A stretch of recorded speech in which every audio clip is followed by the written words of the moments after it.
Cheers to give me a photo clip. Yep. Appreciate it. Yeah. Thank you for coming on. Absolutely. I appreciate it. The most pressing question is, how does it feel to now be a new grandma? I'm sure you've gotten... Well, I'm sure that makes you feel very young and me feel very old. You know, it does the opposite now. It makes me feel older.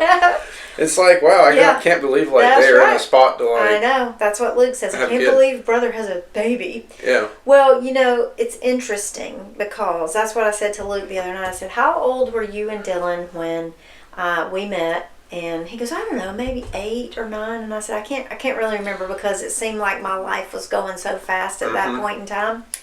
And y'all grew up so quickly after that it's a whirlwind. And so for Hayes to have a baby, it's a little surreal. And then for him to have said baby and it be in the hospital for 69 days was a whole nother experience. Yeah. And for Luke to still be home while we have baby. All this going on. But you know what? That's good because he and Riley love Henry. Riley's crazy about babies. And so, you know, I told Hayes and Vaughn they're going to have built-in babysitter. I'm not worried. Yeah. But it's come full circle, let's just say. I don't feel like a grandmother, but I am. So I am, and he's here, and we're thankful for it. But it is... it's definitely my afternoon. I was planning. I thought, well, I got to go see Dylan. I got to do this. I need to go see Henry. Yeah. I got to fit Henry in there somehow. But so Henry's next on the list. Yeah. Well, you're going to become one of those babysitters now too. Yeah. They're going to get a lot of help. Yeah. We'll take him when they'll let him have us. We'll take him. Yeah. He'll be headed to the lake and all that fun stuff. And oh yeah. He's going to be a big hunter, whether he likes it, knows it or not, because his daddy and mother are not going to let that die. So that doesn't matter. But yeah, he's a cutie. He weighed 8 pounds yesterday, so that's big. That's from 3.3 pounds. That's quite a shot up. He's a real baby. Yeah. Yeah. Was this now like his due date? His due date was yesterday. Okay. The 19th. Yeah. Okay. His due date was the 19th. He was born on January 1. Yeah. Yeah, brought in the new year. He says, I'm ready to come into 2026. It's my year. Sorry, Mom. Yeah. Whoever was not ready for me, too bad. Yeah. So sad. Hate that for him. I know. He's a cutie, though.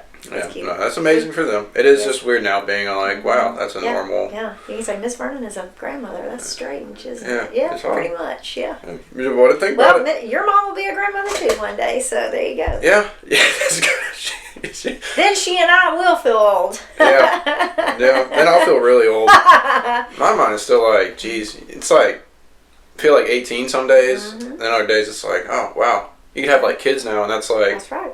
That's right. Fine. I'll be 59 next Friday, and I certainly don't feel it, and I hope I don't look it, and I can't believe that it's gone this quick. Yeah. So you better enjoy every day. Yeah. Yeah, that's part of it. It just keeps going faster. That's right. Don't slow down. No. Nope. Find more things to do. That's right. That's right. Gotta stay active. Curious about your upbringing in childhood to kind of bring it to you. Pickens was started. Pickens was hometown. Pickens is hometown still to my dad. My mom passed in July 2 years ago, but I had what I always classified to people as the Norman Rockwell childhood. And therefore my children had the Norman Rockwell growing up with grandparents. That was fantastic, and much like your grandparents. And, they were lucky. I was lucky. Small towns, there's a lot to be said for a small town. I mean, even when you were growing up, Travelers Rest was a lot smaller than it is now. Pickens was even smaller than that when I was growing up. So 1 high school, 1 junior high at the time, not middle school, and 2 or 3 elementary schools, and that was it. Yeah. So I was very fortunate to know all those people in that community and in the church community and school. I mean, we all were together all the time. Yeah. So that was really good. I think that is part of why, family is really important to us. And I know it's important to your family, but I think people who live disconnected from their grandparents, which I don't want Henry to be, that happens a lot because I was at my grandmother's house every day. Yeah. And my other grandmother who lived in Greenville didn't see her as much.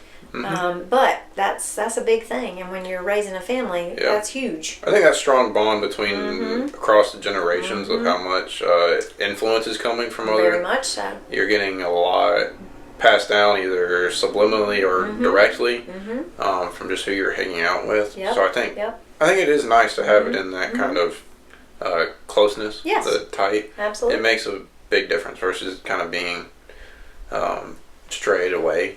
Yeah, I would have been really, when Hayes and Luke were coming along and, thinking about them growing up, of course I knew that I would never leave Greenville once Mickey and I married. That's not in my DNA. Yeah. I think it definitely was not in Hayes' DNA. However, he went to Pickens, so he went to grandparents' land. See, he's 40 seconds off their back door. So he's that close right now still, and he just turned 29.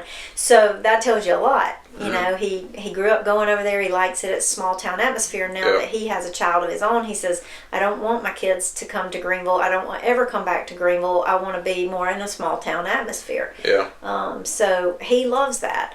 I always said I hoped that Luke would not go far away. So far doing pretty good. We're lucky. Yeah. So Mr. Finance, I thought, I hope he doesn't want to go to New York. I hope he, anyway, I don't think that's in his DNA. I don't think he would. I would doubt it. I'd be very surprised.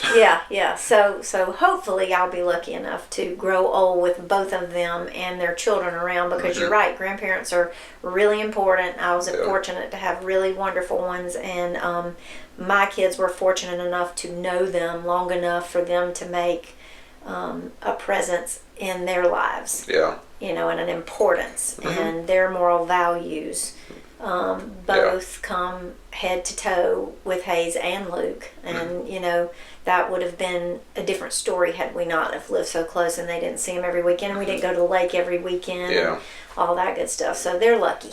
Yeah, I say it's very good that y'all had that. I think going to the lake and having those times where y'all all got to be together up there. Right. That's always at least memories. Yep. Always have. That's nice. Wonderful memories. It's also very fun up there. That's right. Yeah, we had a good time. We still have a good time. We're just gonna have a grandchild this time, Dylan. Just a little different. Yeah, he will be sixth generation to be on that lake from our family. That's pretty amazing. So that's pretty cool. Yeah. And not a lot of people can say that. So I hope that knock on wood, my dad never wants to sell it, because that would be heartbreak city for me. Can't imagine at this point. At this point, it seems very... I don't know. He threatens, Dylan. He threatens. He sees what real estate prices are going for. I said, well, Dad, you can't replace it for that, so forget it. Yeah, you ain't going to buy another spot for it. No chance. Not like we have. No. So I hope not. But that was a big part. That was a big part of their childhood, and I hope it was an impressive memory for them to want to save that. Yeah, absolutely. But Henry's probably going to be another skier, I imagine. I hope so. I'm going to try to make him a skier. Hayes is more of he skis more than, he doesn't wakeboard. He skis.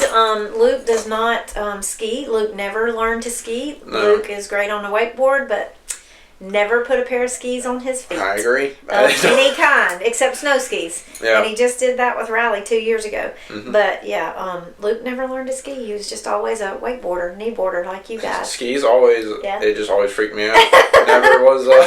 Wasn't your thing. No, I just could never get. I think Solomon could have maybe gave it a shot. Probably so. And that was old school back in the days when we were teaching y'all to ski, is that you learn on two. Yeah. Well, realistically, Hayes didn't learn on two. Yeah. He just hopped on the slalom. Myself, it's a stage you go through. I guess my parents taught me, okay, you got to get up on two, and then you learn how to get up on one, and hindsight's 20/20. I think could have gone. That's what my dad. Yep. Mark put us on two. Yeah. And did it probably just one. Yeah. Probably one time, and I was like, I do not like this. Just felt it immediately of it. Yeah.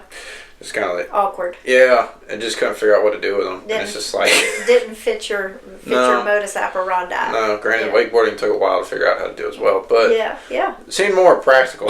Yes, it is, and I can say that's something that y'all do that I never did. I've never been on a wakeboard. There we go. I can kneeboard. I can do all the other stuff. I learned to wake surf about maybe 3 or 4 summers ago. Love that. Wake surfing's the best. That's fun. That's something you can do until you're really old, because it's less power on your body. But that's what Mark, he's done surfing. Yeah, I love it. Back when a couple years now. Yeah, but I love he did it. Yeah. It's easy. Yeah. Piece of cake. Yep. You get up there and you just sit there and kind of, once you can get it where you can go kind of. You don't have to hold on to the rope if you don't want to. No, you can just kind of float there. That's right. It's real painless to fall down. It is very painless. It is not as painless as doing 35 and fall on a slalom. So been there, done that. Absolutely. Yeah. I agree. Pretty sure I broke a rib or two. So I could imagine. That hurts. Yeah. It's never fun when you're hitting the water going 20 plus. That's like concrete. Yeah. Basically. Yeah. Not fun. No. You're right. Yep. Where did you go? So you went Pickens. Went to Pickens High School all the way through. Yep. And then where did you go to college? Graduated in 1985 from Pickens, went to Anderson, which was at that point in time just a 2-year, still Baptist, college, 2 years, associate's degree. Back then, there were no degrees like there are now, construction science and all of the things that you guys, I mean, I wish, I could have done that. So interior design degree was what fit the bill, because my goal had been to work with my dad, who's builder and real estate agent and all these other things in the construction industry. That was our goal. So that was your interest of going that path. He would build houses and I would do his houses, and so that's how we started that. Then the 80s hit and interest rates were 20%, and I graduated from Anderson, and he could not employ me because he could barely keep the business open at that point in time. So I went down my path and he went down his. Met Mickey, got married, but I did a brief stint at Western Carolina between the two. Okay. So was going to finish my 4-year at Western. However, it's a darn far drive to Cullowhee and back every weekend, and dry county, nothing to do, just really kind of crazy up there. I call them granolas, which is the truth, so I decided this is just not for me. So after a year I came home, got a job, thought I'll see what happens, and I met Mickey in retail, and we got married very quickly, 6 months time. And once we got married and we were home, I thought, I really got to finish my degree. Not very many places had 4-year, except if you wanted to go to Converse, if you want to go to Florida State or Georgia. Yeah. Well, I'm not going out of state. Yeah. Didn't love Converse. Don't love Spartanburg, sorry, but I just don't. And so, lucky for me, at that point in time, Anderson became a 4-year institution, and they were accredited in interior design. Yeah. So I went to school, worked 40 hours a week, and went to school, drove back and forth, because at that point in time there was no online classes. Yeah.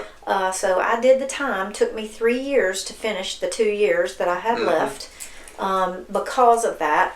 But I was the first graduating class in their 4-year. Once they went 4-year, I was the first round of 4-year students. Yeah. So have had a lot of success thanks to Anderson, and they have afforded me some opportunities, and they have stood behind my career thus far, and go there and speak to the students and have interns from there come to work for me. So it's kind of full circle. But that just worked out. That was that was the luckiest thing that could have ever happened to me, because I didn't have to go anywhere. So graduated, and then the rest is history, as they say. Then came all other people in my life. So you got out of Anderson, and then at what point did you then go toward Dillard Jones and all of that? So, that's like a major... Well, that's a huge part. So after Hayes and Luke were born, after Hayes was born... That's also a big part of the story. Well, that's the little blip in the middle of the timeline. When Hayes came along, fortunately for us, I didn't have to go back to work. So, and then Luke came along, and he was 4 when I decided to go back to work. Hayes was 8 and he was 4. Yeah. So as soon as Luke could go to real kindergarten, I had my own business of sort. It was Vernon House Interiors, and I would freelance and work for other builders, and just kind of staying in that construction industry, which is my strong suit. And I met Tom Dillard through a client, a mutual client. He was building her house. It was the second house he'd ever built. she says, I'm building with a new builder, I need some help, can you come help me? Sure, whatever. Yep. I go to see this house that's already, structures up, bricks on it. We're getting ready to do drywall. Yeah. They were doing drywall at the time. So I went over to just do a consultation with her, so to speak. Walk in the door, go through the house, we're checking things, making sure everything's what we think it's going to be and what our plan is and our path forward.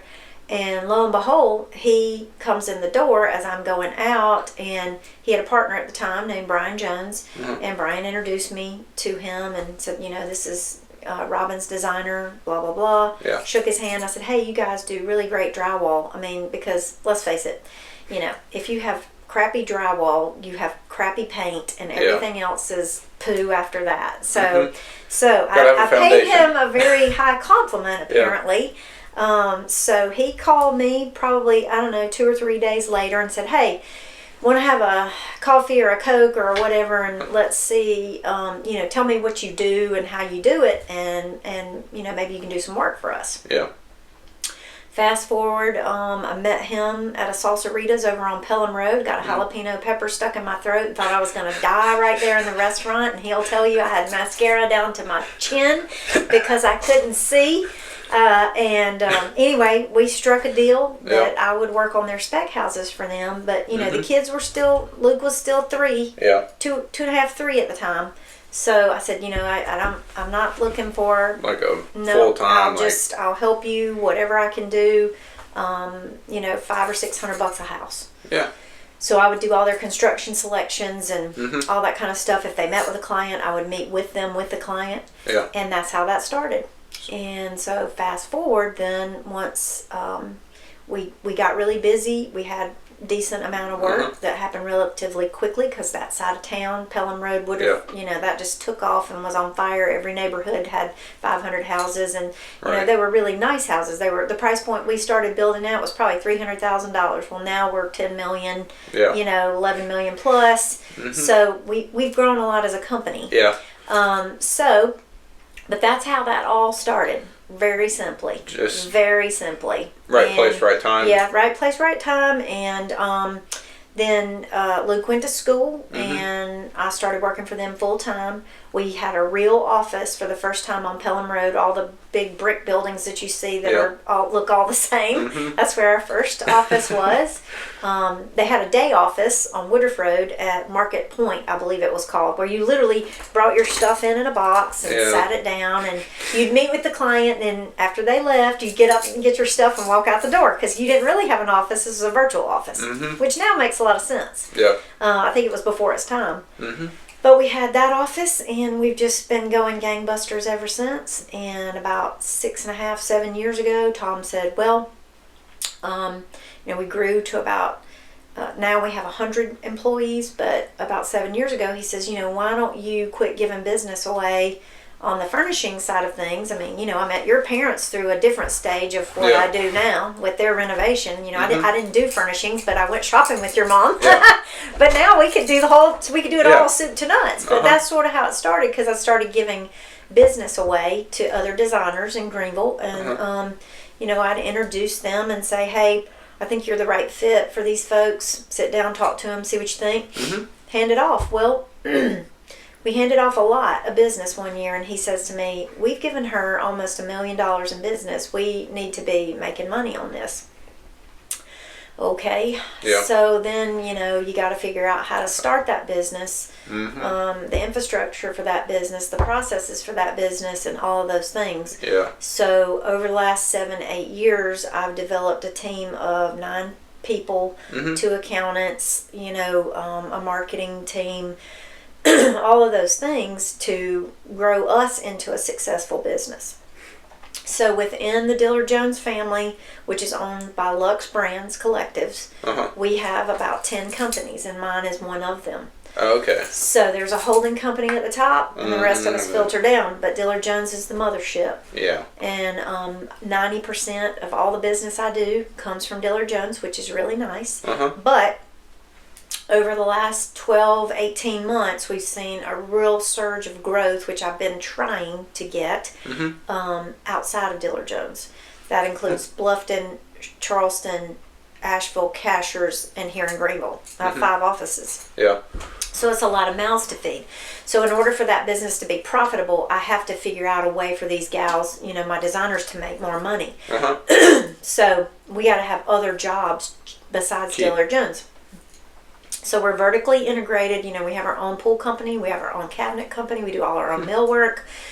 We do a lot of things. Yeah. And so it's a big engine. And so I am, as a goal, I want Dillard Jones to be successful always, and that's my first love, 100%. Yeah. That's my baby. I helped build that company. But now I'm trying to build Tribus into the same type of successful business that we have in the construction business, where she can stand on her own without Dillard Jones if she had to. Yeah. Because, we don't take little jobs, but we take a lot of different types of jobs. So I might have someone just say, like yourself, and you say, hey, I need bedroom furniture, I need this, I need that. We do all of that, soup to nuts, right down to the draperies on the wall, the wallpaper, the art. I just went to an install that we did.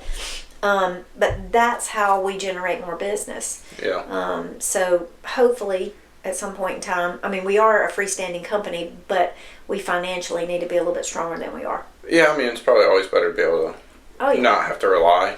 It is, except for when your boss owns it and he says, I need you to be here tomorrow, and I really don't care what your other clients say because you work for me first. Yeah.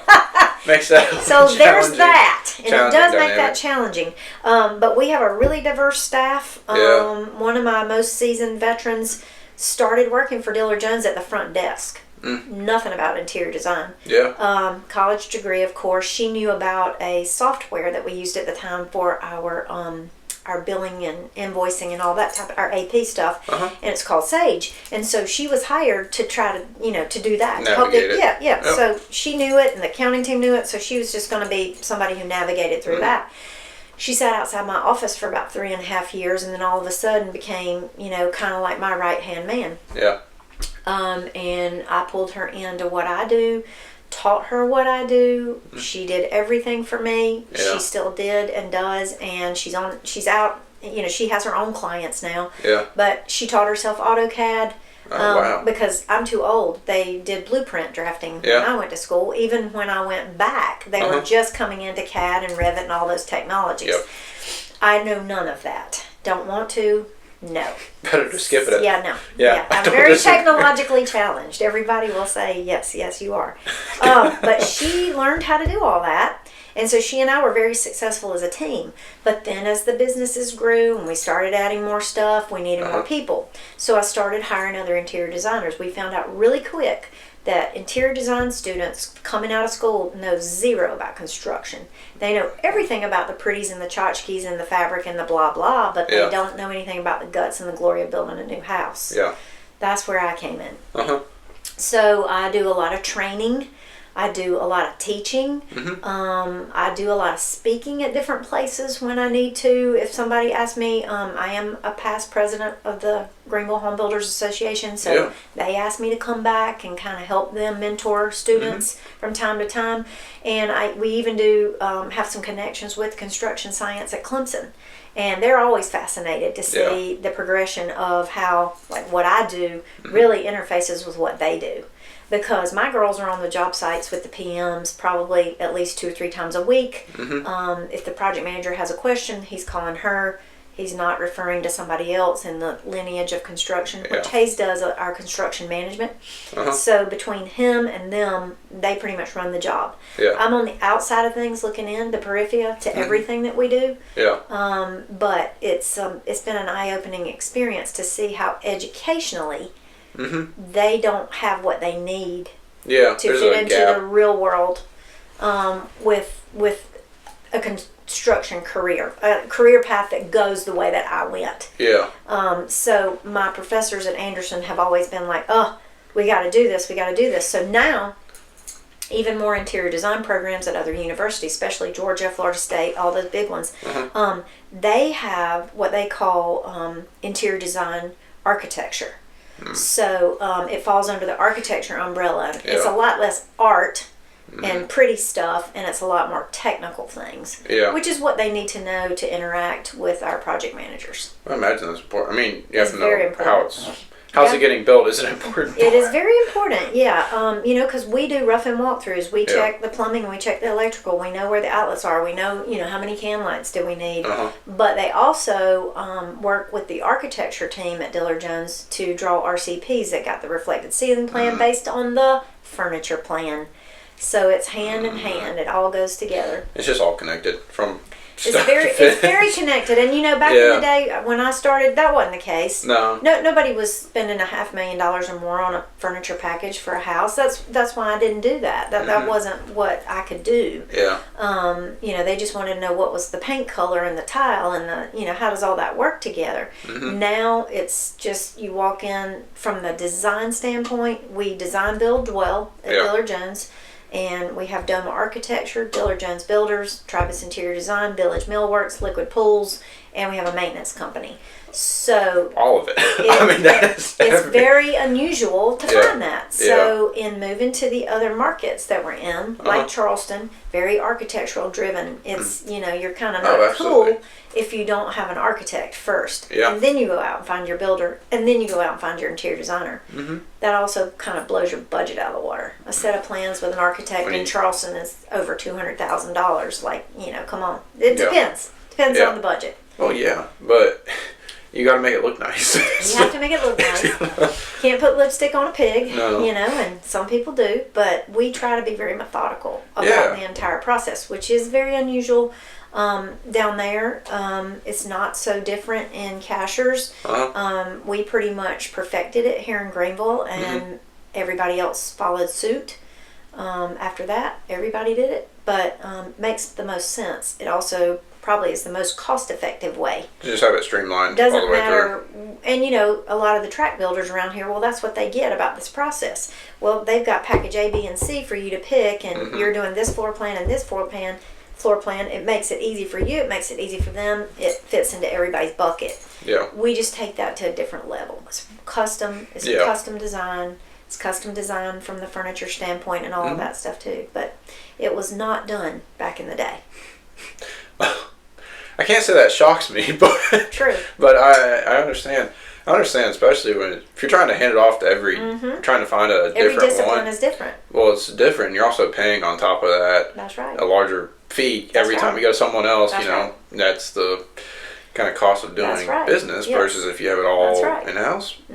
Very, very helpful. That's it's interesting how that came about. Yeah, like with your parents' renovation, how I met you. Yeah. Ken DeYoung was the architect. He'd been there and he brought us to the party. Or I probably wouldn't have met your parents or you either one. So, back and that's just how you did it back then. Yeah. So we learned a lot from a lot of those processes. Thankfully, Ken was somebody we really loved and worked well with, and he, had a great relationship with your parents. But it's not always that way. So, architects don't love builders. Builders don't love architects. It's one of those things. It's a constant battle between the professions. It is a battle between professions, yes, because a lot of people are very pure in their design, and our architects even, we have to kind of rein them in sometimes. Like we're like, yeah, that costs too much. We can't do that. Yeah. But because everybody has a budget. I've not met a client yet. I don't care how much money they have that doesn't have a budget. No, I mean... I'm waiting for it. Hopeful. But I haven't met it. Fingers crossed. I haven't met it Waiting yet. on it. I might be dead first.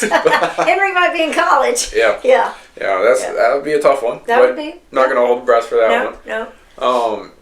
So, I think what's kind of interesting going to the start of your time there, so you started there really close to 2008, 2009 crash. About timeline. That's right. Yeah. 03 is when I started, and yes, we made it to the crash. And lucky for us, we had diversified enough.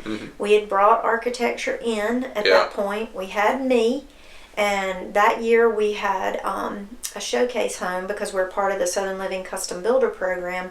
We had a showcase home in Claremont in Greenville. Yeah. And it actually was a LEED certified home, and it was designed by Johnston Design Group here in Greenville. Scott Johnston designed it. Yeah. And we just thought, okay, it's a Hail Mary. Like, we don't know if we're going to survive this. Nobody was at the time. but we'll try it and we'll see. We'll give it our best shot. Because it was leads, it was complicated, and so many things that go into that, and I won't bore you with the details, but it's crazy. Oh, I get it. It's insanity. Yeah. But so that was in the fall of 07, 08, I think, and it was going to be Christmas time. We decided we would make it a holiday kind of theme. I had 4 different designers. My job back then was to really coordinate the whole house and make sure it looked like somebody didn't throw up everywhere. Some designers, we didn't want to have a symphony house where one room's purple and one room's, gray. However, I coordinated all that, and it was so great. It was such a great hit that year. It gave everybody something fun to do. Thanksgiving to Christmas, we were open on the weekends, Thursday, Friday, and Saturday. Yeah. We baked cookies. Everybody toured. We collected toys for Tots. Yeah. We did a lot of philanthropic things through that house, and it just was a big thing. We did $10 million in that neighborhood that year. So what took a lot of guys out didn't take us, because we had that model per se, and the word got out. People saw it. It was a great neighborhood, and it was a different way of doing things, and that's probably saved our bacon.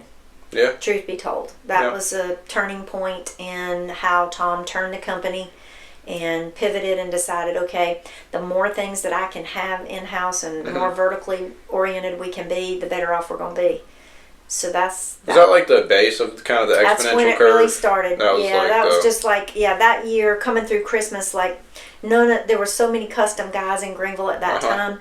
Not many of them survived at all. Well, yeah, I mean, I imagine your competition at that point kind of dwindled. A lot of it went by the wayside because, a lot of really great builders went out of business, but they just weren't prepared for that. Yeah. And something that we learned through that whole process and we implemented few years after that was, we don't commingle anyone's money. Every customer we bill for has its own bank account, all their draws, which is what Hayes does all the time. He's collecting money and doing draws. It all goes into one segregated account. So we're not spending your money to build your parents' house So and that's what happened to a lot of the guys. Probably. They were putting all their money into one pot, and if you could pay this guy on this Friday, that was fine, but you couldn't pay him again in 2 weeks. And we also were able to save a lot of our subs and feed them and pay them when there was no other work. So we have a lot of really dedicated subcontractors that work for us. Everybody's like, oh, do you have your own subs? Well, we don't, but we do. They're very loyal to us. You have a team that's just built up. They appreciate the fact that we look to them first. We give them first options on all the jobs that we have when we're estimating or doing a bid, which we don't bid, but technically, you got to get it all together financially first. But so it was a game changer.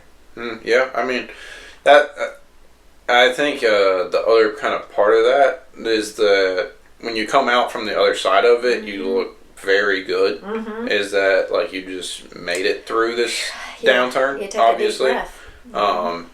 And I imagine that probably helped reputation wise. I can't imagine if you tried to come back after kind of sinking in that time. I don't think it would definitely image wise it would be very hard. It'd be very hard. Well, back then we had these. We were black and gold back then, kind of like we are now, but we had a really fancy script. I don't know if you remember that, but it was black and gold, and the gold was shiny, and it's very ostentatious looking. And we built for this sweet couple from, I want to say, Honduras. They came and they interviewed us in very broken English, and I think he was an engineer for GE. Loved them. They were great people, but he said, we knew we wanted to build with the black builder. They called us the black builder because of the black signs, because they were so big, and all this, we were so proud of those things. But they thought that really represented success, luxury, home building, all of that. So from the very beginning, Tom was very strategic in our marketing and what we looked like and how we looked and how our guys dressed. When we started having project managers, they started wearing clothing with our logo on it. They started having trucks with logos. So it's a growth process. Yeah. It's an expensive one. It's very worth it if you have your own business to definitely put it out there and do it right and do it well. Yeah. Because people recognize that. It's just like Lululemon. I mean, you know, it's the same thing. But when they see Dillard Jones, and now we have the Black Lab, which is not my Stella, although she's prettier than Cam, I think. But when we added the dog to the logo, also was another big uptick for us, because people look at our website and go, oh, they have dogs. Yeah. And so, oddly enough, 3 years ago, when I got her, I had my headshot done for Tribus.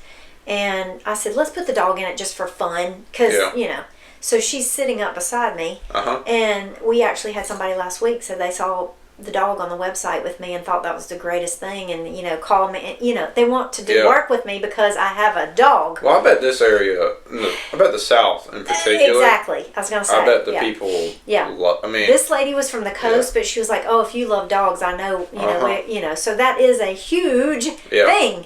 And so I'd always heard that, you know, about Tom's dog, and when we had Jonesy, and you know, she ended up being mine, but.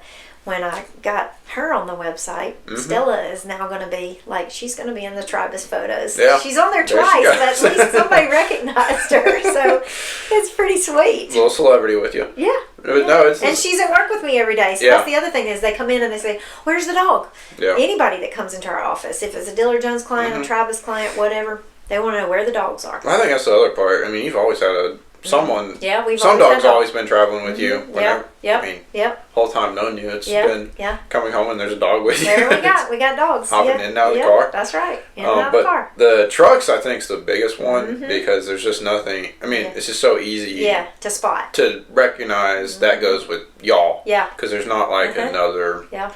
You know, it's not like a generic mountain or like something. It's like the dog. And it's like you just immediately. And he really does exist. Yeah. Well, that's the other thing. It's not just like a it's not just something you pick. Yeah. Well, you know, when we redid that logo, I guess it's been 3, almost 4 years now, which seems shocking to me. But Jonesy was still alive when we changed the logo, but she was kind of on her last leg. Yeah. And I knew that, and we all knew that. And so when he decided to put the dog on the logo, I was like, oh, because you know, for me, it's an homage to her and and her legacy in the company, because she was the director of happiness there for a while. But Cam was his hunting dog, and you know we've always had dogs at the office, so really that's where the dog logo came from. But now it's very applicable to this one lying in the floor beside me. Yeah. So, No, I've always liked it.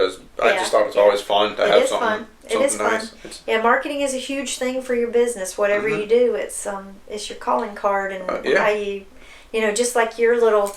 I mean, it's like not everybody has that. Nobody, I mean, I don't know, but you know, your Instagram's very catchy. You see that when it pops up. That's how you brand yourself. Stands out as something. There you go. Makes it pop. I actually can't take any credit because I didn't make it. Keely made it. That's okay. That's what she does. That's okay. That's okay. That's her contribution to the family business. Yep, that's her part. That's right. She handles all of that. That's all good. The clothing making. Yeah, see, she that's does good. all that. That's good. You'd be surprised how many people would want to wear one of those. Do you know how many Dillard Jones like sweatshirts we give away, and melon hats with the dog, and you know, everybody wants something with the dog on it. We did pickleball paddles with covers that have the dog on it last year. We've done everything. We've got every size Yeti you could ever imagine. Yeah.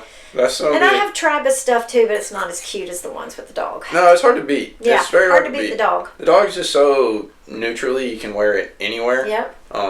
It doesn't offend anybody. No, it's it's universal. You can put it on with anything. Yep. It's pretty cool. It's pretty cool.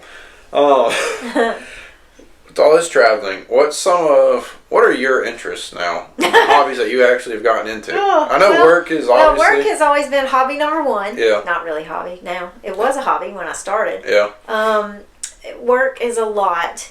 I tried to start learning how to needlepoint this winter because I was about to go crazy, because I'm a summertime gal, and the older I get, the winter just sucks. So I sat down to start doing that with another friend of mine, and in the meanwhile, she had a baby, and it was like she couldn't teach me anymore, so I was screwed. So I've left that to the wayside. So I can't say that my hobbies are any different now than they were when you knew me as a youngster, because I'm still water skiing, I'm still reading books, I'm still working all the time. Still go to the gym 3-4 times a week. I'm an Iron Tribe fitness person, and all that kind of stuff. But other than that, hopefully Henry's going to fill up some of that other time. Yeah. I said maybe next winter I won't be as bored because I'll be able to have probably not. Yeah. I'll take him, and Hayes and Vaughn can go do what they want. Yeah, you have to go see some Christmas lights. Yeah, go around. So go to the little we'll let him villages. make sugar cookies like you and Luke. Yeah, there you go. Sugar cookies.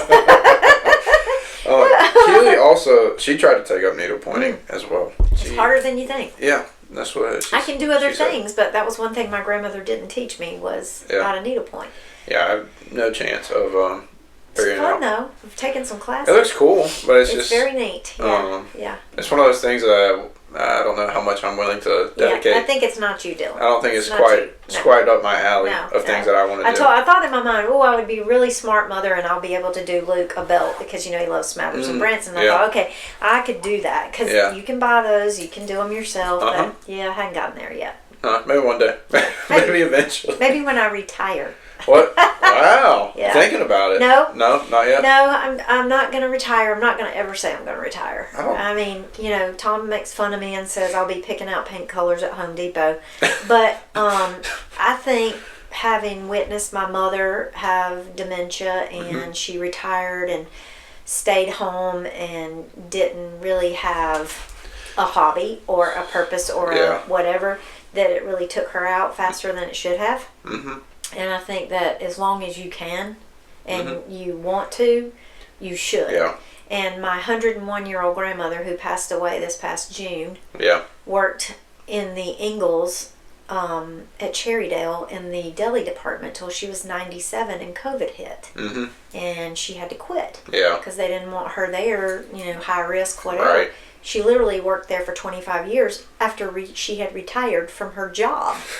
So, it's something that, do I want to get up every day at 5:30 and hit it? No, probably not. But I think having a job every day and having a purpose and having something to do with your brain is a A1 skill. And everybody should not look at retirement as a goal. But as a just, you have to change your mindset. That's what I told Luke the other day. I said, now I know very clearly how my clients that are from Florida who come here in the wintertime, in the summertime, want to go back to Florida in the wintertime because it's beautiful weather. Play golf 24/7 year round. Sit outside. It's nice. Sit outside. Yeah. You don't have to put, a heavy sweater on maybe once or twice, but... I get it now. I never got that before. I was like, that is ridiculous. Why would you want two places? But it is strictly just a climate thing. And I can understand that. Starting to get it now. So maybe I go to Home Depot in, Miami or, I don't know. I want to be bad. Yeah, somewhere warm. Somewhere south, the Keys. Yeah. But yeah, I don't intend to retire until he makes me. Well, I think the idea of just being done is not it's never something. It's not I don't think it's a great thing. In the sense of kind of what you're saying is the fact that what are you waking up for then? Like, what's your now you can. It doesn't have to be work. I think is what. Oh no. Sure. But what is your hobby or passion? Something you're passionate about. Yeah. Passion project. Yes. What is the I think. Especially when you're, doing speaking events now, contributing in other, finding things that you can go and do. Yep. But I fully agree with you. The idea of just being like done and sitting on the couch, I have no. Yeah, I can't do that. I have no appeal to doing it. And I'm not staying at home with Mickey all day, every day either. So there's that. Well, that's the other thing. Can't stay home. No, I'm not staying home and doing that. The thing is you like I would like to have more board opportunities. I've done some in the past, but from that perspective, there's a lot more out there in an offering for me once I have more time to do that and less time to have to be in the office. The beauty of what I've seen over the last 5 or 6 years is because I'm training these people to do what I do, then I can step back and I can go to the board meetings and I can do the this, that, and the other, and I can participate in the charity events and those types of things that when you're working really hard, when you're young like y'all are, you don't have time for all that extra stuff. You know, or you have kids at home, or somebody's got to go to you know basketball practice or whatever that is, which we did our share. You don't have time for all that, but it becomes very relevant very quickly because it comes on faster than you think, like we said, and you do have a little more time. So I'm trying to be patient, which I'm not good at that, but you know, and I learned that with Henry being in the NICU for 69 days. Because I could go see him up until the great measles outbreak, and then they wouldn't let the grandparents in the hospital. So I did not see him for 3.5 weeks until he came home. So, you know, that's just really challenging. You know, he's our first. He's over there. I can't go. Hayes gets sick. Vaughn's having to go by herself. I can't help. You know, so it was a lot. You're stuck there watching. It's just like, what do you do? But yeah, having him and knowing that I'll have time, hopefully, will be a good thing. I mean, I would say so. You'll definitely have time, and you know. I hope so. I hope he likes to go to the lake every weekend. He's probably gonna get fought over, is what I figure, because you know he's gonna either go to the swamp with mom and dad and other grandparents to duck hunt and all that kind of stuff, or he's gonna go with us to the lake. So we'll see. Grow up around water. Yeah, well, learn to swim. That's what I'm. That's the goal. That's the goal. Either way. That's the goal. Yeah. We'll figure it out. That's the goal. Yeah. That's not bad. Not bad options either way. Yeah. You know. Hopefully he'll be a happy little boy. I bet so. I think my boys were happy, so I hope he'll be happy. Yeah. Does it feel like different now that do you want to be parenting almost, or do you just kind of have to because it's kind of like a doer, a doer, I want to have to help take care of it. Yeah. Oh yeah. I mean, I think that I'll be as hands-on as Vaughn and Hayes will let me be. I will say this. I said this to somebody last week. I have a fabulous daughter-in-law. She is generous, and she says, come anytime you want to. And that's how my parents were with me when Hayes was born. They were at the door at 5 o'clock as soon as my mother got off work. So I'm not going to do that because they're a little further away. But I think that we're lucky in the sense that we Hayes and Vaughn were together for so long, 10 years before they got married. I helped raise her too. So it's a little different for me with them. And while I don't want to step on anybody's toes or do anything that, I shouldn't do, I'll do as much as they'll let me do. So it's not going to be I have to put him on my social calendar and make an appointment for when I can take him. Hopefully I'll be able to just take him. Swoop him. Swoop in and take him. And not worry about that. And I think that I will. When he gets to that point, when he can be without mom, we'll do that. That would be great. I think it's interesting that Vaughn, you did grow up with them. Essentially, that's the same way she's our like my family. Daughter before she was my daughter-in-law. She was 15 and Hayes was 16. So, she had braces and couldn't drive, and he just had started driving, and, here we are. So, and her parents are great, and they're great to Hayes, which I'm very thankful for. And I hope that, that we'll continue down that path. But she says I can have him when I want to, so I'm looking forward to that. Looking forward to that when he gets to that point. He's not quite ready to spend the night with me yet. Hayes used to get up and say, well, it's Friday. He'd say something like, I got to call Granddaddy. And he would call my dad and say, you know what time it is, Granddaddy? And my dad would say, what? And he'd say, it's time for you to come pick me up. So my dad picked Hayes up every Friday afternoon. Luke, not so much, because luckily for me, Luke wanted to stay home with me, I think. So Luke hung back. Luke didn't spend the night out as much as Hayes did. But, I hope that that's the way Henry will be. So That'll be fun for y'all. Yeah. It's a fun time of life. I hope so. It is the I'm noticing now as we got King, and that was like our first puppy. So it was like it's having a baby. It's not a baby. I'm not gonna say it's it, but it's similar. There's some similarities. You got to get up. And it made me really realize how much like I want to be near this or near at least my parents, and then Keely's parents are also near-ish. And so it's like, it's really like, man, wow, after working 40, 50 hours, and it's like, wow, can't wait for Friday night to hand this little guy off to someone. Anyone. The grand dog gets to go see Miss Julie. Yeah. That's true because, it's hard. It's really hard.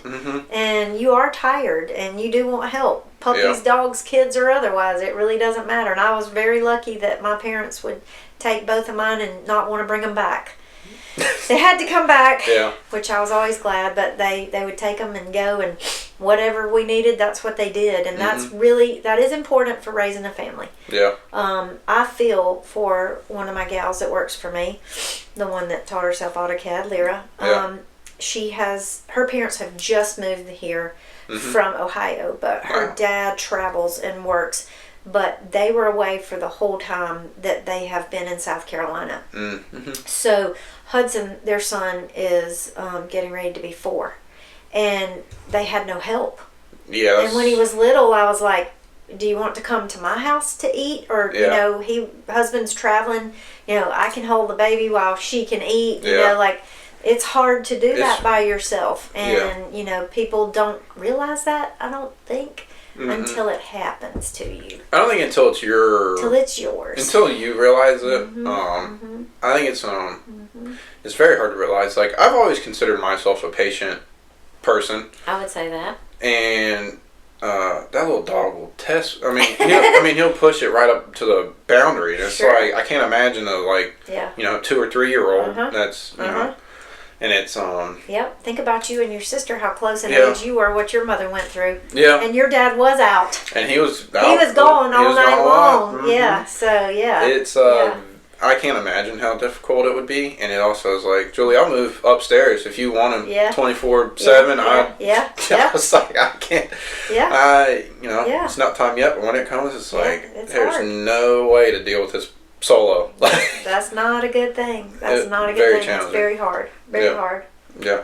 You'll live through it though. Everyone gets through it. Everybody does. I'm living proof. Yeah. Everybody is living proof that they have been through tough times. Oh yeah. It's career, family, and otherwise. It's all good though. Sometimes all at the same time. That's true. That's true. That's very true. An interesting part that I'm curious about your perspective. Being over at your house and getting my leg cut open. Slashed open. Yeah, slashed open. Yeah. What was that like for you? Speaking of traveling time. Well, let's see. The first thing that, actually, Dylan, I think that my reaction that night was probably pretty good in that I did not panic. Yeah. Even after I saw it, I did not panic, but I knew that what Mickey was doing was not enough. So I was like, oh, this is bad. And was Hayes there, and he's the one that helped us tape it up with a towel? I can't remember if Hayes was there or not. Maybe it was Mickey, but we did tighten you down pretty tight. Yeah, I put a towel over it and tightened it up. Taped it with something, as I recall. But I don't think that I panicked. But when Mickey said, oh, and I was, it's fine. And I'm like, no, that's not fine, I don't think. We're going to the emergency room. I really did hate to text your mother and say, excuse me, but... Really hate them. Here we are. We're headed to the emergency room. But luckily your dad was home. Yeah. So when he met us there, I felt much better since he is truly the physician. So he was in charge. But, you hate like heck when something like that happens. And nothing like that happened to anybody else but you, Dylan. Thank goodness it was one time. I'm sorry. But, I had that happen with my best friend in elementary school. Almost the same thing that happened to you. It must be. We were riding a mini bike and the foot rests on that mini bike had tongue teeth on them, like for dirt. And we had a little accident. She was on the back, and we were riding through the woods or whatever, and gashed her leg very much like Similar. what you did. Yeah. And I'm like, oh, dear Lord, and my mother took her to the emergency room, so I can say that I've experienced that twice in my life, but yours was definitely worse. Yeah, I mean, you've got the scar to prove it of all scars. Yeah. And so you can say you were branded by the Vernons, but... Well, hopefully it doesn't go on to a third. It was, it was not fun.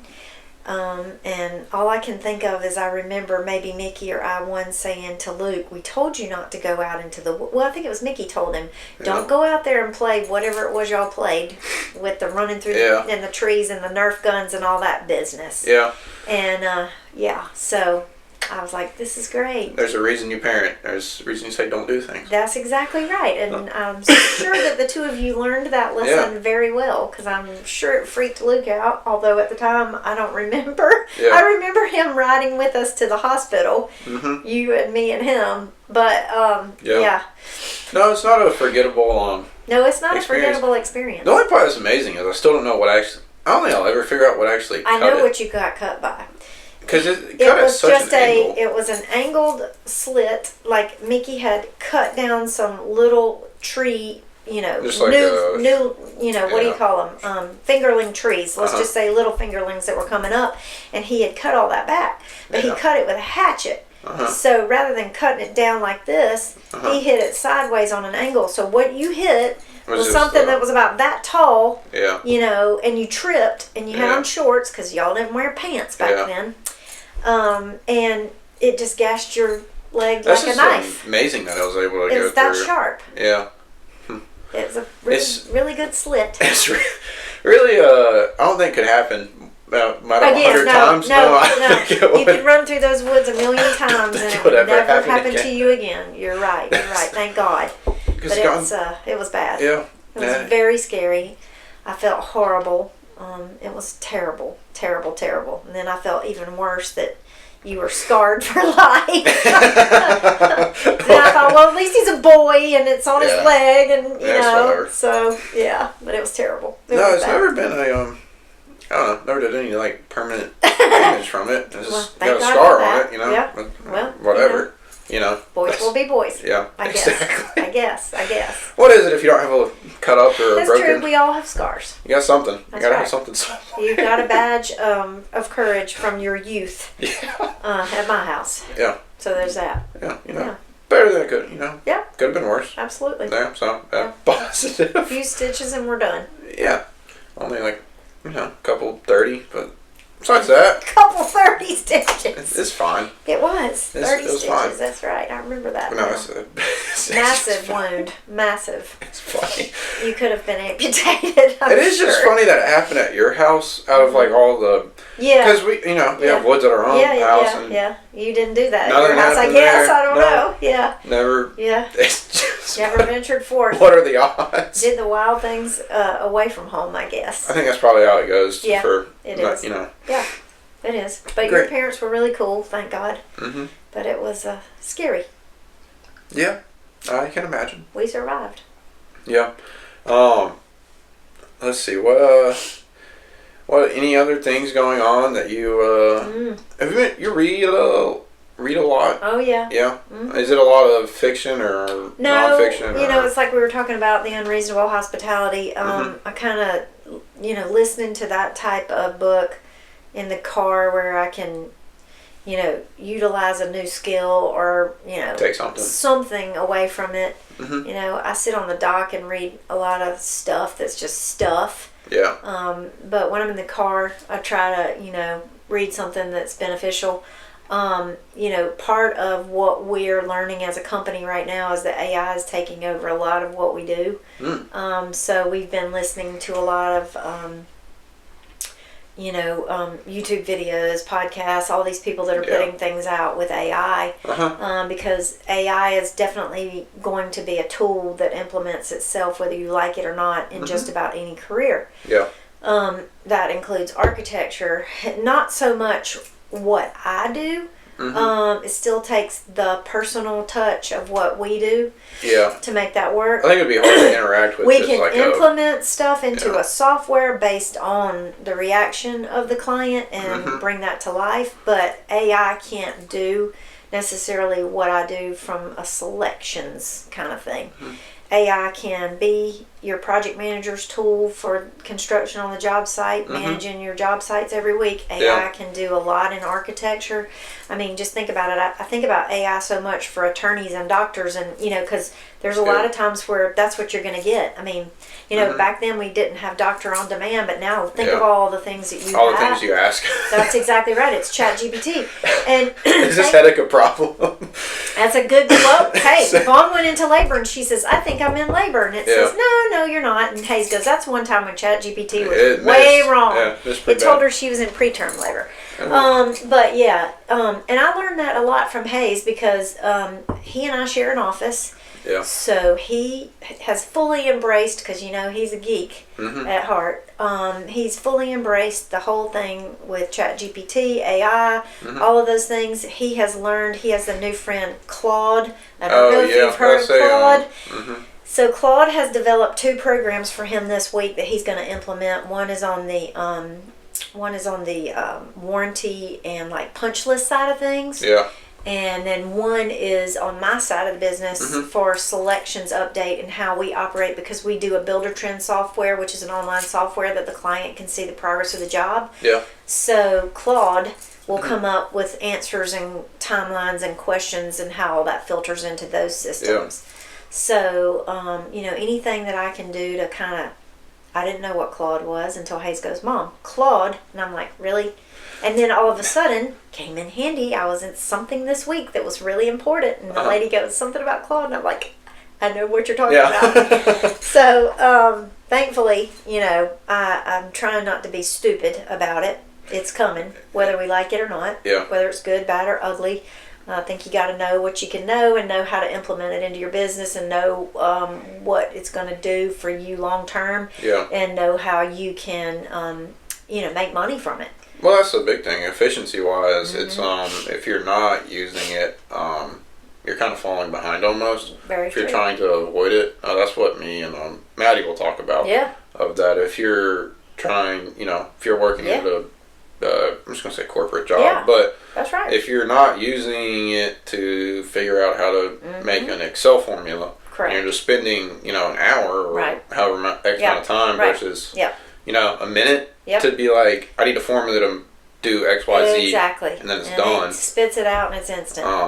I think with larger companies, it's going to be challenging from their the data privacy that they want. That's true. And that's a fair concern. The only thing that is interesting to me, my thesis is on AI. Oh boy! So Oh wow! Yeah. Okay. But how much of it's kind of like a black box almost. And so you understand how it works. Similarly, it's algorithm and it's just looking. Yep. But how much of it can it communicate? How much does data privacy It's kind of like, unless you're just not putting anything in there, I don't really understand how much it would be helpful. Yeah. Even though companies have their own AI. Bots, yes. We're trying to develop a bot for the project manager and a bot for the selection side and all those kinds of things. So to me, it's always the bot just doesn't perform as well as a Claude, ChatGPT, right? Because those are working on such larger data sets. Yeah. And have also been used by other people, millions of more users. So it's learning more. Rapidly. Some of that's hypothetical because I don't know what's going on in a software room of developing. I can't imagine. I don't want to imagine. I don't know how much. I don't know how they're replicating that. Yeah, right. But it is going to be an interesting. I think the illusion is that it's a take all jobs and not. I just think it's a tool the same way that you could go from drawing blueprints to AutoCAD. That's right. It's you're kind of a fool to just sit there and hand draw it. Right. Same thing, if you want a quick summary of something, you're kind of wasting time. So it's just, I think right now in its stage, it's an efficiency mover. maybe one day it turns into a, you know, I think if it was like a C-3PO, I think it's like the common. Yeah, but I think you're right. I think there's a big enough gap that it's definitely not there now. Right.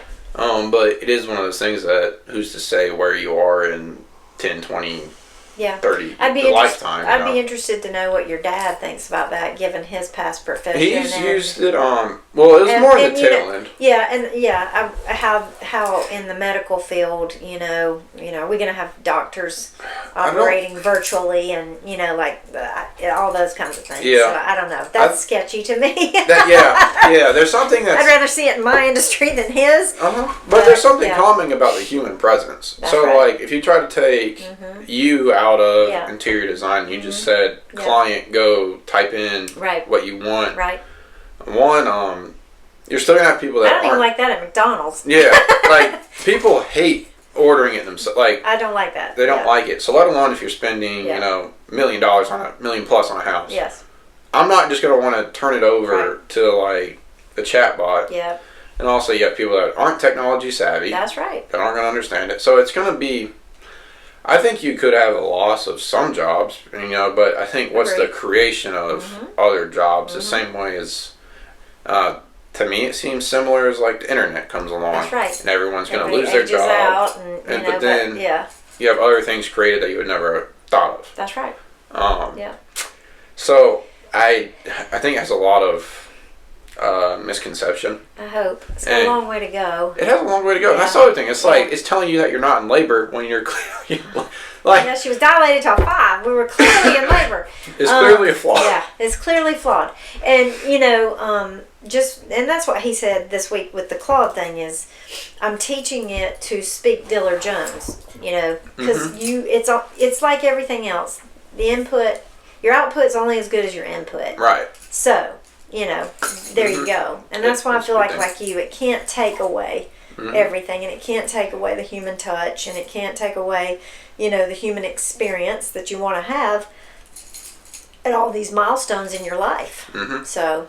But that being said, you want a visual really quick, you can type in a specific prompt, and it'll give you a visual, I mean, in seconds to minutes. It's amazing. Like, you know, just for graphics wise, it's like amazing. I need a Gantt chart of all this data, and it's just bang, there's a chart. I don't have to do anything, whatever. You know, it's just even landscape stuff. It can do a very good. You know. Yep. You might have a person that's like backwards or something. Like, you know, there might be like a small little flaw, but it's virtually bulletproof in that instance from what I've been seeing. So, but it looks very good. It's like, I want this in like a colored pencil style, or I want it in... You can choose all of those things, so, to me, it's just like there's a lot of use for it that is to be captured.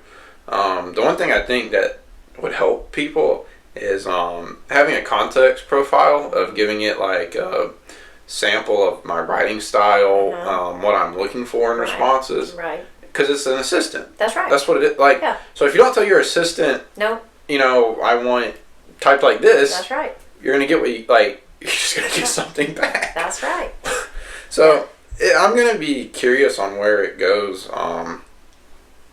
You know, next couple of years. Yep. To answer your question though, Mark would, the very end of his career, it started to be a thing. And he had one partner that would just ask it kind of post, what would you do in X, Y? And he said it did a very good job, and that was granted, I don't know, at least... He's been retired, what? 4 years ago? Oh, maybe. 4? So I think it's been longer than that. He's been a while. while. 5 years. I don't know. He's been retired a while. It hasn't been on... Yeah. It's 4 or 5 years at least. Right? Yeah. Has to be. It was after COVID, so it has to be. Yeah, it has longer than I think that. around 4. Maybe. I don't know. Maybe I just think he's been... Well, he's partially retired for a long time. Well, I was going to say he was, That's he was partially retired where he just worked a day a month for about for a very long time. A couple of years, I think. Which did give the illusion of him being retired. But he fully stopped, I think, 2 years ago. Yeah, maybe so. I think around then. Yeah. Anyways, it was later passed in his career. But even at that point, from the jumps it's made since then, I'd have to imagine his responses are very good. Yeah. But I'd be curious on how much in the operating room you could actually. I know, yeah. You like until you have like a robot that can actually move. Right. It seems not very, because 30 seconds to a minute's a long time when you're in the ER. Yeah. Like you have to be able to make a decision immediately. So to me, I don't know how. Yeah. You don't exactly want your lead anesthesiologist or surgeon or whoever going. Chat. What's let alone like it lags. What do I do? Oh gosh. Yeah, so terrible. I don't know how practical it is. I think probably student-wise it could be I think it could be helpful if you're learning, like as a learning tool. Yeah, I mean, that was my thing is like, wow, I can't believe that y'all graduated from Clemson before that all kind of went boom. Mm-hmm. Yeah. And I think you're probably better for it, to be honest. So. I think otherwise you lean on it. Yeah, I think that you worked harder and you worked smarter by your own benefit than dependent on something like that. Well, I mean, there's something to you have to write a 5-page essay. Right. Versus I can get a significant amount of help to write a 5-page essay. Sure, right, exactly. It's shocking to me to think that, and I hear some of the Clemson professors they let them use it to a certain point, and and I actually have an adult friend of mine who is back at Clemson, and she is 61, and she is finishing her degree, and she does a lot of it online, and they do allow them to use that. Yeah. Now she's a full-on loves to be a student kind of person and probably doesn't use it very much, but it's shocking to me the amount of ability that you have to implement that into a curriculum. Well, Clemson just partnered with ChatGPT. Yeah, that's what I thought. I just saw that. I think the student some type of version available to all students. Yeah. The interesting part in academics is just the dialogue between professors of I don't want to use it and I want to use it. Yeah. And it's like, well, if Clemson's like providing all of that, like why wouldn't you? Why wouldn't you use it? I think we just did it at Dillard Jones, and it's Chat Enterprise or something of the sort. And everybody has a login. Everybody can communicate. Can communicate through it, which is really kind of interesting. So. I'd be curious on how that works, because I'm not gonna. Yeah. I just have to. I have no idea. Hayes is implementing it because Vaughn's out on maternity leave, and she would normally do something like that. Yeah. Because they're probably the two most tech savvy youngsters in our office. But he obviously hasn't implemented it this week like he was supposed to, because I haven't gotten my notification. Yeah.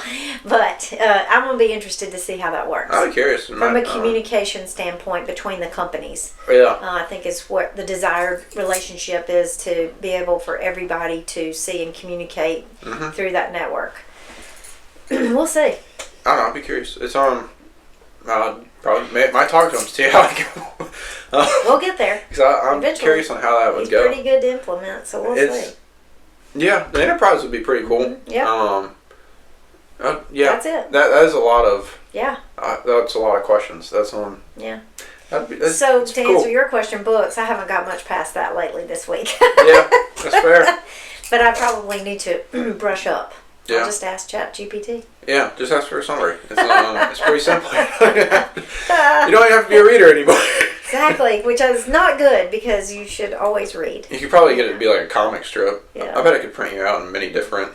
Probably. I know Hayes and Vaughn gave me a Kindle, and I really, because I do love to read, but because now you get old and you can't see, so I couldn't see my books to read very well on the dock at the lake. So Vaughn's like, "Oh, you need a Kindle so you can this," and I'm like, "Okay, great."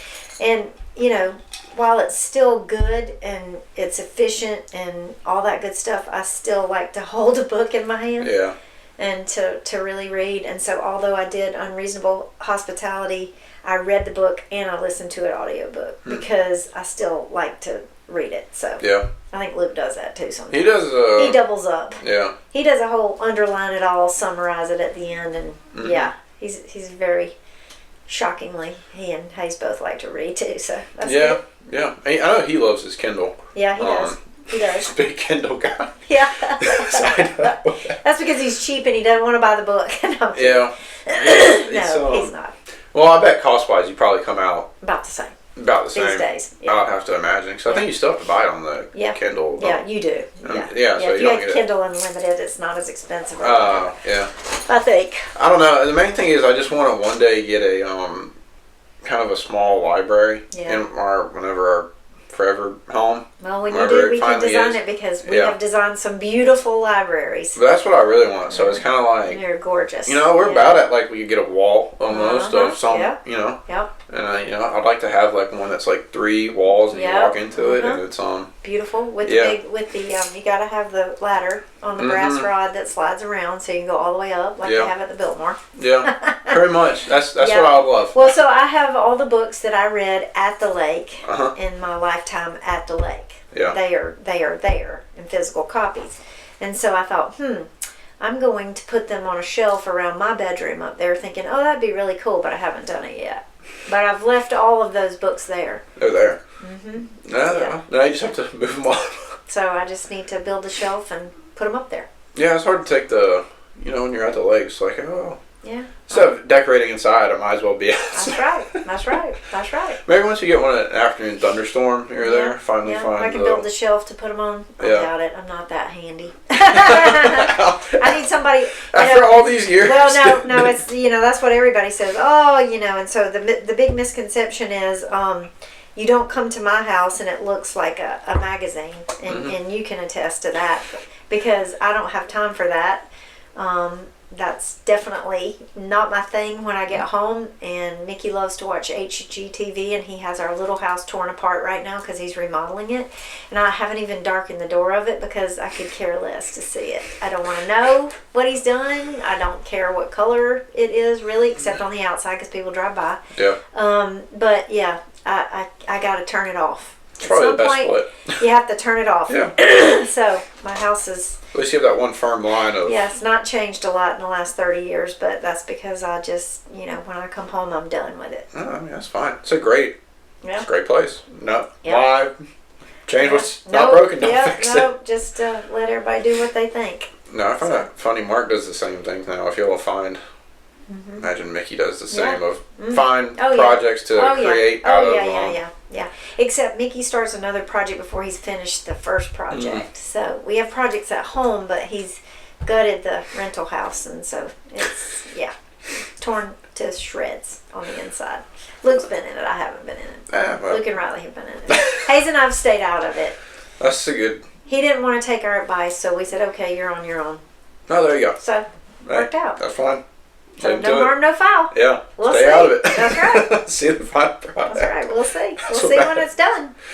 I think nice thing to end it on is kind of as you look back, what's maybe 1 or 2 things that you kind of think for people that are now going into the workforce and life and all the things that you would give as maybe a piece of advice or guidance or it's not to be a big word, but what's one kind of takeaway?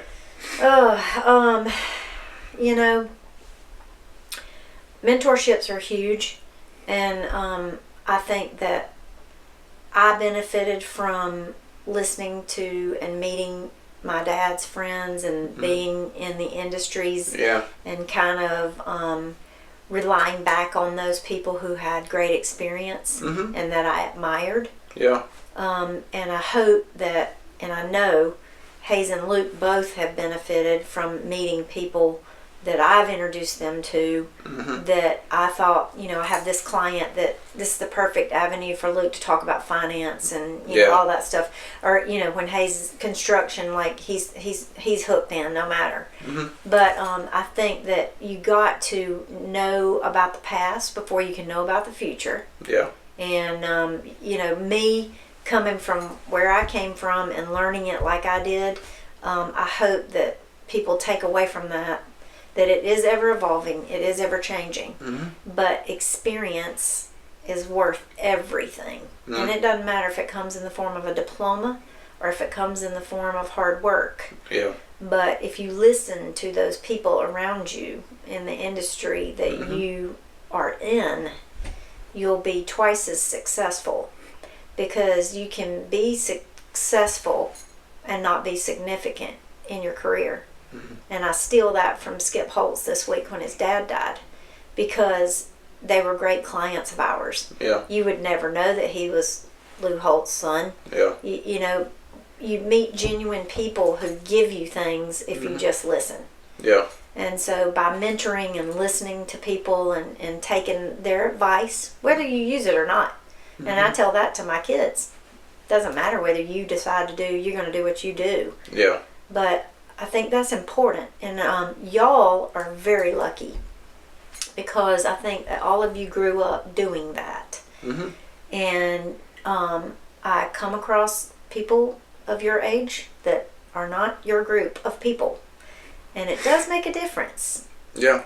And going back to your very first thing about family and about, you know, the whole experience and your parents and your grandparents and all that stuff, you take that through to your career. I don't care what you do. Yeah. I mean, you know, at some point in time, your dad, all of us, we all take that through. I mean, just like my little granny was 101. Look how long she worked. Yeah. Because if you have good work ethic and you listen to the people around you and you take all of those opportunities when somebody wants to mentor you or you need some advice, it's way better than ChatGPT. Yeah, that will always be it. So it's going to help you be a lot more successful and be more well-rounded. And, you know, when I look for an employee, and I look for a lot of them, it's really hard. It's hard to find somebody who's been raised like you were raised, or Luke, that has good work ethic, you know, who just doesn't want a job, who wants to love what they do and do what they love. And that's not something that you can teach somebody. Yeah.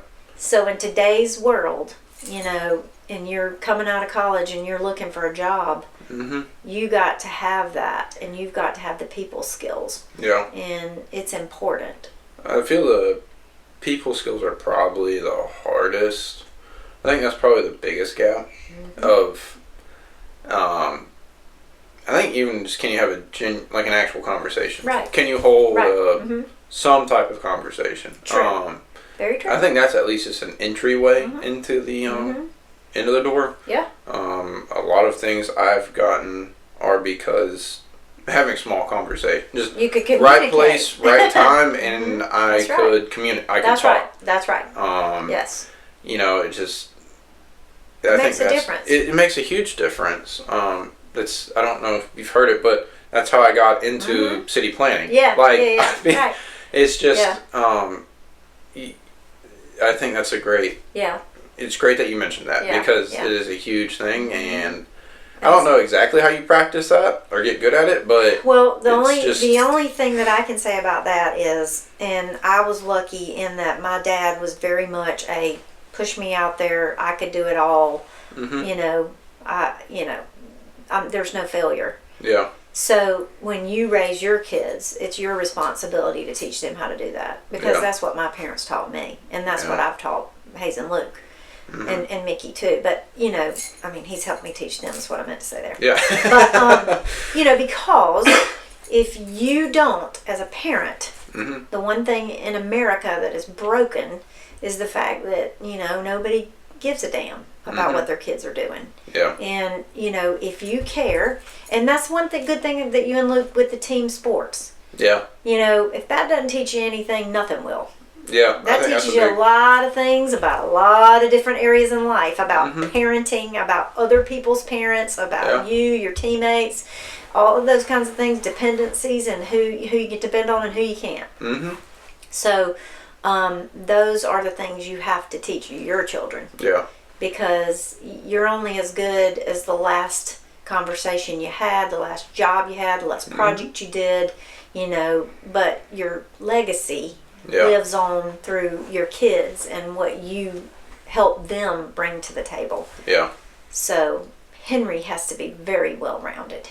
Well, I imagine he will be, considering now he has he